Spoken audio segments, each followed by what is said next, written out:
The honourable member for Lakeland. Thank you, Madam Speaker. Today, I am happy on behalf of the people of Lakeland to join the debate started by common sense Conservatives because of the Liberals' repeated pattern of entitled and immoral abuse of Canadian tax dollars under the guise of programs ostensibly about issues that all Canadians care about. After 9 years, this government's corruption is just not worth the cost. The entire House of Commons asked for the Liberals to release documents about their own major scandal, but like always, the Liberals cover it up. The Liberals presented the Sustainable Development Technology Canada Fund, known accurately now as their personal green slush fund, as vital for investments to address climate change, but it lacks transparency, fails to produce any results, and, as always with these guys, serves the interests of Liberal insiders instead of Canadians. That's their clear pattern. Funnel other people's money into their friends' companies and pockets, sometimes get caught, then evade, delay, and obfuscate, and then finally use every tool that they have, all of their power, to cover it all up and blame everyone else. People might be inclined to dismiss this topic as just the way things are, or it's politics, or that they're all the same, or that this is some political process, navel-gazing exercise where politicians talk to hear themselves speak, or about some obscure, out-of-touch process or parliamentary issue that doesn't really matter to everyday Canadians. But that just isn't true. It's in fact the uniquely Liberal pattern of mismanagement, wasteful spending, and obvious ethical breaches, apparently endorsed by their coalition partners in the NDP and Bloc, since they do keep voting to prop them up and keep them in power, even though those so-called opposition parties do have the ability to stop it. The government must release the $400 million slush fund scheme records that show Liberal appointees funneled Canadian tax dollars into their own and their cronies' companies. The scale is simultaneously shocking and horrifyingly not surprising. Nearly half of the billion-dollar slush fund in misused tax money, with 186 conflicts of interest. That's right. Really listen to that. 186 conflicts of interest. But what's wild here is that despite warnings about the conflicts of interest of the head of the slush fund, the Liberals put her in that key role anyway. Another board member was the founder and CEO of a company called Cycle Capital. Now, it happens that the Environment Minister has personal shares in Cycle Capital and worked as a strategic advisor for over a decade. During that CEO's time in the slush fund, companies in which Cycle Capital invests received more than 100 million Canadian tax dollars from the scheme. The Liberals took the head of Cycle Capital from the slush fund to the Liberals Canada Infrastructure Bank, where she voted to give $170 million to her own company. Talk about conflict of interest. This is just one of many examples. You know, in my neck of the woods, and out in my colleague from South Shore, thank you, South Shore St. Margaret's, thank you, Madam Speaker. We all say if something walks like a duck, swims like a duck, and quacks like a duck, well, you know, I'm confident Canadians can see what's happening here for themselves. Conservatives say if the Liberals have nothing to hide, then there is no reason not to release the documents. But since the Liberals are willing to stop all of the work of the House of Commons, the people's place here, to refuse to disclose the slush fund records, then they should just call a carbon tax election and let Canadians decide. Canadians deserve transparency and accountability. None of the government's money belongs to politicians, bureaucracies, and government appointees. It belongs to Canadians. These are the kinds of things that people get fired for in the private sector. And in governments that actually care about ethics and fiscal responsibility, elected people would resign or be fired for it. But it would be hard for the ethical offender-in-chief, the Prime Minister, to have the credibility to mete out consequences with his own cabinet caucus and officials, because this behaviour is always role-modelled at the top. But complicit participation is just as wrong. Canadians deserve to know how billions of their dollars have been misused over 9 years, who benefits from the cover-ups, and how it will be made right. This pattern is also clear in the Liberals' claims about $120 billion for environmental programs, too. The intended outcomes often never materialize. For example, Lion Electric received millions from government, later declared bankruptcy, and left nothing to show for the government's expenditure of Canadians' money except failure and loss and broken promises. And more than $40 billion of Canadians' money allocated for EV subsidies, for example, Yet infrastructure to make them actually affordable and suitable for Canadians' real lives in every region of this country lag far, far behind. Everything the Liberals claimed about the Stellantis subsidy has been proven false. It's billions of dollars over budget and years behind schedule before shovels are even in the ground. The Liberals said it was supposed to create jobs for Canadians, but at least 1,500, the majority of the jobs, will be filled by temporary foreign workers. Now, while the Liberals claim these programs serve Canadians over and over again, the funds instead benefit companies or cronies with Liberal connections. The Liberals' fast and loose approach to tax dollars, feathering the nests of their fellow elites in either full complicity or a lack of action on ethical violations, is the Liberal jam, isn't it? Now, they used to wax eloquent about the disinfecting nature of sunshine and sunny ways, but after 9 years, what they deliver is costly collusion and cover-up after cover-up. The Auditor General repeatedly points out the lack of clear goals and oversight. Programs are launched without plans, or for many of their so-called environmental initiatives, without any way to measure impacts or even emissions reductions. By omission or by design, the Liberals make it near impossible to assess progress or ensure responsible use and oversight of tax dollars. The Liberals obstruct efforts to hold the government accountable with vague responses, if a response is provided at all, and they withhold documents so Canadians can't know whether their own public money is being wasted. Just last year, I submitted an access to information request about the costs of that the federal government cites related to Canada's environmental targets. Documents show the government held back information and deliberately strategized to deny the answers to me, and therefore to all Canadians, with vague language and redirection to publicly available government and external non-government sources. In both instances, the replies did not include a single specific figure that was explicitly requested. Unfortunately, it's a fact that this reflects a pattern overall, which is the opposite, of course, of openness, transparency, and accountability. While the government claims to spend tax dollars on green projects, there's often actually no way to know if these projects even exist, never mind assess outcomes or results that all Canadians would care about. One of the most striking scandals involves government contracts to McKinsey and Company. After 9 years, the Liberals gave them $200 million of Canadian money. The Auditor General uncovered, quote, frequent disregard for procurement rules, including the failure, as my colleague just mentioned, to justify sole source contracts for 18 out of 19 awards to the firm. The Liberals bypassed their own government's required procurement policy to do it.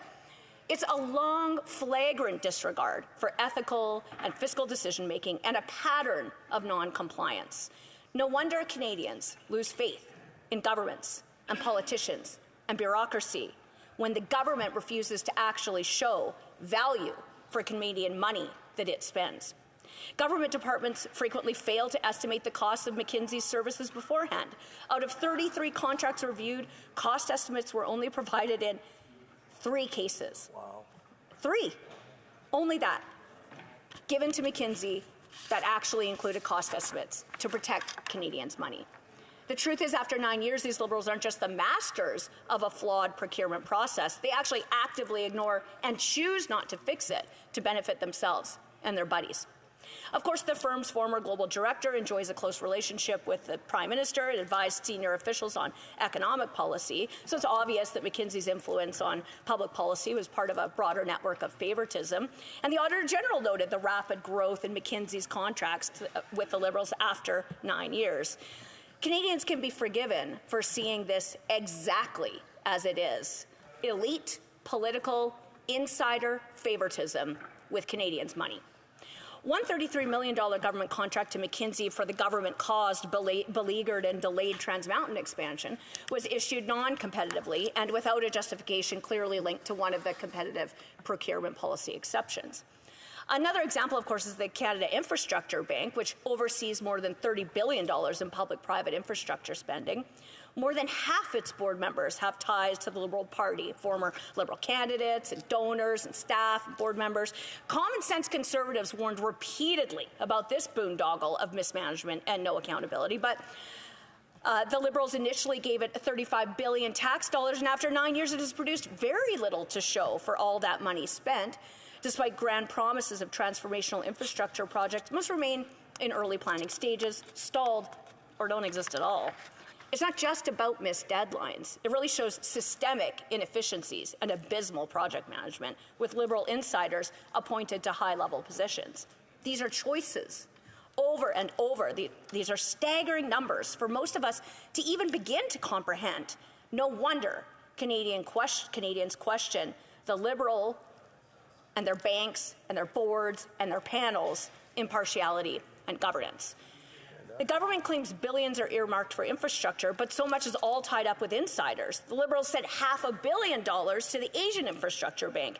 Its former head of global communications told the parliamentary committee that Canada has not received, quote, a single thing of tangible value, with $250 million tax dollars, and that he is unaware of the Liberals' demand of a return of that money.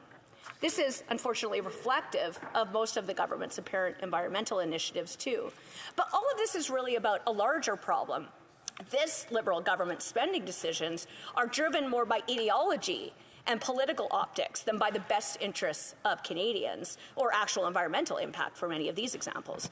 By focusing on headline grabbing, ribbon cutting, rather than practical solutions and outcomes, the government has wasted billions of other people's money. Their own endless tax and spend rat trap cycle have made all the essentials too expensive for everyone, hollowed out the middle class, and particularly harmed low-income and working poor Canadians. Really, it's disgusting. Actually, it's a gross, gross Liberal pattern. The Liberals' We Charity scandal is one of the most infamous, with a $900 million contract ostensibly for a student grant program. Of course, Liberal family members of the Prime Minister had long been paid to appear at events, and both the relatives of the Finance Minister and senior government officials had close connections with We. All of that benefited the Liberals and the charity. The Ethics Commissioner ruled the Finance Minister acted unethically and breached the Conflict of Interest Act when he failed to recuse himself from the decision. But after Conservatives pushed the government relentlessly to release those documents, it ultimately cancelled the contract, but not before they hid the details and ultimately shut down Parliament to avoid accountability and leave Canadians in the dark.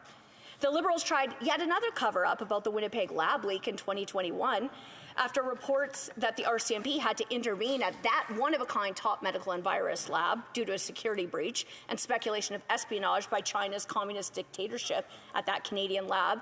The Prime Minister fought tooth and nail to prevent any of the documents from coming up and, like now, defied a motion passed by elected MPs.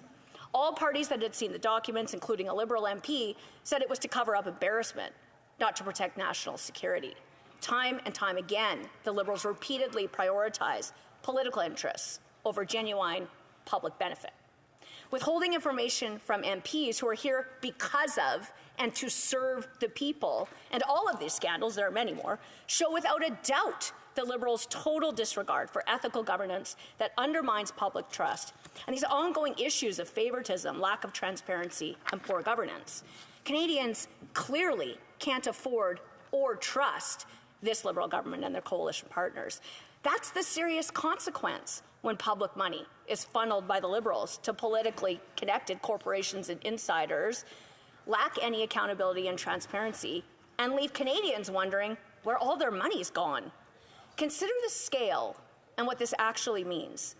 The nearly $400 million blown by the Liberal slush fund alone would require the equivalent of 22,000 Canadian families to work an entire year just to cover the amount through their federal taxes.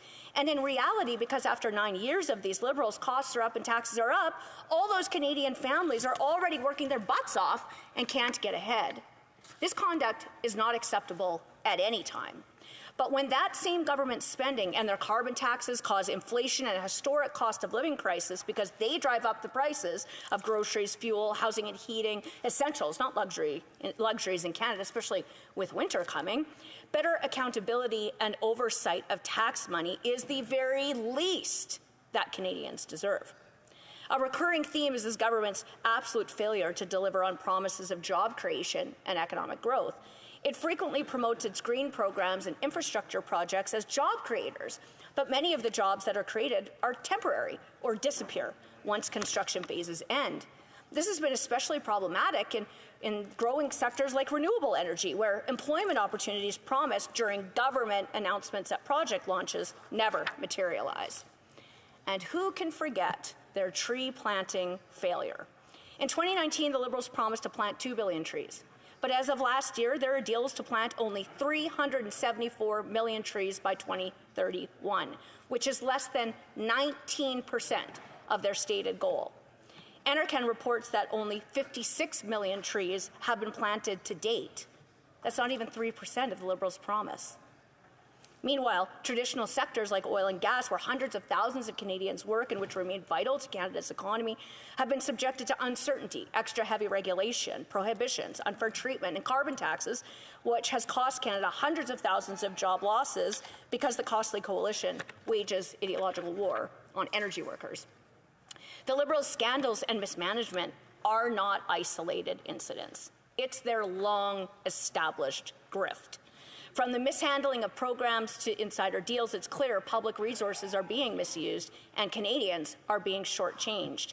And after 9 years of NDP Liberals' anti-energy, anti-private sector policies, more than $5.6 trillion of investment, jobs, businesses, projects, talent, and technology has gone from Canada to the U.S., a unique reversal since the Liberals were elected in 2015 that has gotten worse every year. There's no doubt these Liberals, backed by the coalition, are the most ethically compromised government in Canadian history. The PM has been convicted of 2 ethics violations, and so have 4 senior Liberal MPs, the most of any government in Canadian history. At the same time, these guys have made it so 2/3 of lower-income families struggle to eat, heat, and house themselves due to the government-caused cost of living crisis. It's just unacceptable that tax dollars are wasted, period, and especially now. Canadians deserve a government that puts their interests first, manages their tax dollars responsibly, and delivers real results. The Liberals' actions here, willing to stop everything to cover up, are obviously a deliberate attempt to shield their own corruption from public scrutiny. The Auditor General already uncovered instances where slush fund officials directed the tax money to their own companies. The Ethics Commissioner ruled that the fund's chair, personally appointed by the Prime Minister, broke the law. It's not just common sense Conservatives saying that, but it is common sense. Elected leadership must prioritize ethics, transparency, accountability, and effective governance. Environmental policy should be about stewardship, conservation, mitigation, adaptation, and should benefit all Canadians, not just the well-connected few in certain regions. Enough is enough.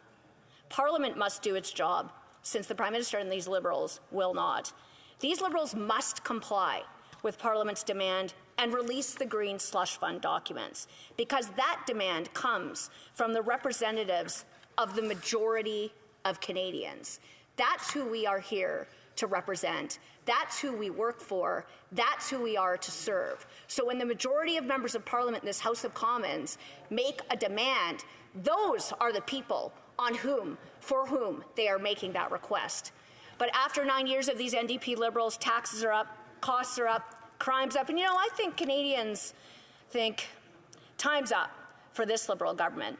If the Liberals have nothing to hide, they should call a carbon tax election to let Canadians decide to end wasteful spending, restore accountability, and bring home transparency, so that common sense Conservatives can axe the tax, build the homes, fix the budget, and stop the crime.